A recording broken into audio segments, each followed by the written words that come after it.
नमस्कार। आज हम बात कर रहे हैं प्राजक्ता कोली की पहली फिक्शन किताब too good to be true पर। हमारे पास इसके कुछ ज़रूरी हिस्से हैं और एक तरह से पूरी कहानी का सार भी है। तो चलिए देखते हैं कि इन पन्नों में क्या छिपा है। ये कहानी है स्नेहा तलपड़े की, मुंबई की एक बिल्कुल आम सी लड़की। साधारण मिडिल क्लास माहौल है, सपने भी हैं बड़े वाले, अपनी पहचान बनाने के। पर रास्ते में कई रुकावटें हैं, समाज, परिवार और हाँ, खुद उसका अपना मन, अपने शक। हाँ, और जो बात मुझे सबसे पहले क्लिक की वो है किताब का title too good to be true. ये सिर्फ एक लाइन नहीं है, ये स्नेहा की सोच को दिखाता है। जैसे ही कुछ अच्छा होता है ना उसके साथ, उसे यकीन ही नहीं होता, लगता नहीं ये सच हो ही नहीं सकता, कुछ गड़बड़ होगी। ये दिखाता है उसका वो गहरा वाला सेल्फ डाउट, जो मुझे लगता है शायद बहुत लोग कनेक्ट कर पाएंगे इससे। बिल्कुल। और ये जो आत्मसंदेह है ना, ये पूरी कहानी में एक धागे की तरह है। इसी से जुड़े हैं किताब के मेन थीम्स भी। जैसे आपने कहा, आत्मविश्वास की लड़ाई, दोस्ती कितनी जरूरी है, परिवार का रोल क्या है, फिर वो प्यार वाली उलझने, सपने देखने का प्रेशर, समाज क्या कहेगा, वो सब। और किरदारों में देखें तो स्नेहा तो है ही, जो खुद को थोड़ा कम समझती है शायद, अपनी बॉडी को लेकर या कैसे बोलती है इस सब को लेकर।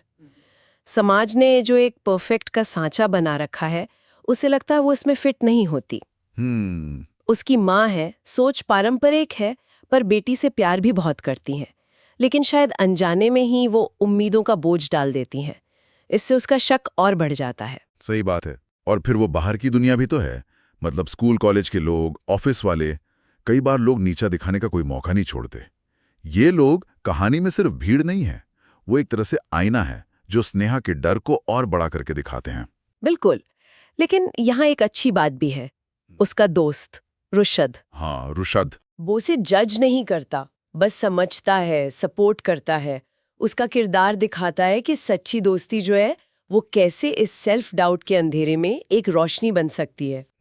कहानी सिर्फ ये नहीं दिखाती कि स्नेहा कितनी इनसिक्योर है, बल्कि ये भी बताती है कि इन सब से लड़ने की ताकत आती कहाँ से है।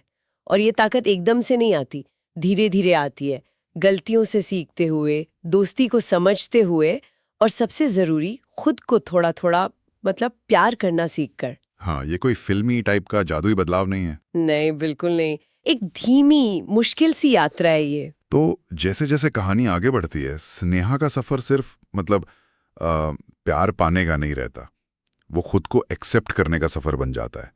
और ये भी दिलचस्प है ना, कि कैसे जिन लोगों की बातें उसे सबसे ज्यादा दुख देती थीं, वही लोग अनजाने में ही सही उसे अपनी कीमत पहचानने में मदद कर देते हैं। सही कहा। शायद असली आजादी बाहर से मिलने वाली तारीफों में नहीं, बल्कि अपने अंदर की आवाज को सुनने और उसे अपनाने में है। हाँ। और ये कहानी इस बात पर भी रोशनी डालती है कि जिसे हम साधारण जिंदगी कहते हैं ना, उसमें भी कितनी परतें होती हैं, कितना संघर्ष, कितनी भावनाएं छिपी होती हैं। स्नेहा की कहानी कई मायनों में हम सबकी कहानी हो सकती है। उन युवाओं की कहानी जो अपनी पहचान बनाने के लिए रोज छोटी बड़ी लड़ाइयां लड़ रहे हैं। ये किताब उस अनदेखे स्ट्रगल को आवाज देती है। तो इस पूरी बातचीत से एक बड़ा सवाल ये दिमाग में आता है कि क्या हम भी स्नेहा की तरह बाहरी दुनिया की हाँ का इंतजार करते रह जाते हैं, जबकि असली मंजूरी तो शायद खुद से मिलनी चाहिए। बिल्कुल। और यही विचार हमें सोचने पर मजबूर करता है ना?